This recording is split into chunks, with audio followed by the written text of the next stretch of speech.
Okay, so now I have played with kids that haven't had any rough and tumble play.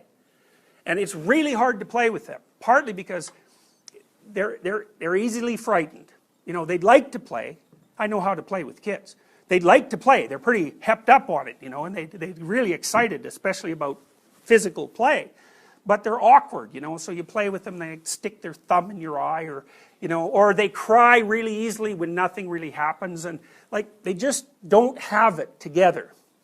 A kid that has done a lot of physical interaction, physical playing, that kid, it's a different sort of kid, because the first thing the kid knows, it's not a rule, the first thing the kid knows is, how forceful can he be with you so that it's exciting and interesting and fun, but it's not too much? And that's really an interesting question, because actually, to really play a good game, like a physical contact game, like wrestling with a kid, is that you want to let that kid come right up to the edge of hurting you. And the closer the kid gets to the edge, the more fun it is for both, because the kid will give you a whack and you go, you know, and it's good, you know, and then maybe he'll give you a harder whack to see if he can get away with it. And kids will often, they'll come up to you, whack you, and then run away, and then they'll look, okay? And if you're laughing, then they'll come back and try a harder one, and then, you know, they're doing it incrementally, because it's exploratory behavior, and part of the exploration is, okay, what are bodies like? And the answer to that is, well, what can you get away with doing to them? But it's a more sophisticated answer too, which is, what can you get away with doing to them in a way that allows you to continue to explore without fear or punishment and without blowing the whole game to bits? Okay, so how do you figure that out?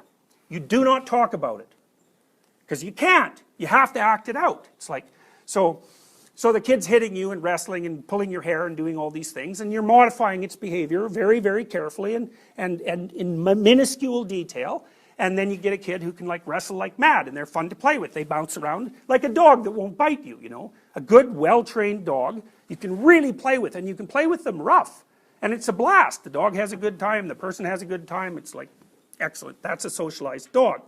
So, the other thing that kids learns, which is quite cool, is what hurts them and what doesn't, and how afraid can they be and still have fun. So, you know, when you're wrestling with a kid, you put them, you know, you put them face down, you put your elbow on them, you bend them around, you throw them in the air and catch them, you know, you grab them by the leg and maybe you pull them over, and, you know, and what you're showing the kid is, here's a bunch of things that your body can do, and it's okay that they're being done. That it isn't going to hurt you, and you're not talking about it, you're showing them. And so the kid gets kind of confident about what he or she can withstand physically, and the difference between pain and not pain, and the difference between fear and not fear, and when something's threatening and when it's not. It's very sophisticated. It's very sophisticated behavior. And that's partly why kids love to play. Now, one of the things that's happened, which is, you know, an indication of a deep sickness in our society, is that I used to work at a daycare center, when I was about your age, because I really like kids. And they like to play with me because I know how to play with them. And so one of the things I would do with the little kids was I would draw them horrible monsters, right? Like big teeth things on. I just sketched them out. They weren't any works of art, you know, but those damn kids, they would line up to get a picture of a monster. Draw me a picture of a monster. Draw me a picture of a monster. It's like, they love those little pictures of monsters. So that was pretty funny. Another thing I would do is play with them. You know, I'd take them out in the yard and grab an arm and a leg and spin them around or bend them over and, you know, twist them around, let them crawl on me. And there was always one kid in the group who couldn't do that, though. He's like, he hadn't been paid attention to enough, you know, so he was, I think he was like a Taoist uncarved block. Very vague and ill-defined and clunky, and so kid like that, you know, you'd sit down, it's so sad. You sit down and you're interacting with the kids, and that kid comes along, sort of lumping along, you know, like this, and they plop on your lap, and they're about as sophisticated as like a 6-month-old, you know, and they're quite annoying, you know, which is a horrible thing because they're so desperate for attention, and it's too late often by the time they're 4. It's like, good luck fixing that, man. It's not going to happen. You know, and those kids are just screwed, because what happens to them is they're so lumpy and ill-formed and uncomfortable in their body and socially clueless and inattentive and blind and ignored and resentful that no other kids will play with them. And it's no wonder, because the other kids are way the hell up on the play development trend, and so they're bored stiff by them. It's like playing with a 9-month-old, which kids will do, you know, but that's not peer play.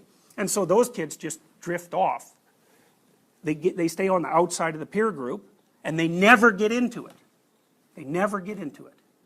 So, very, very ugly. And so now in daycare centers, you can't touch the kids. It's like, what the hell? You know, well, why? Well, because you can't distinguish play from molesting. It's like, who can't distinguish that?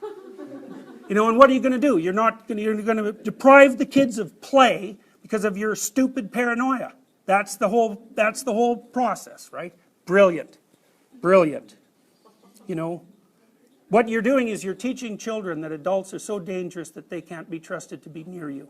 That's a lovely thing to teach children, especially because they're going to be adults.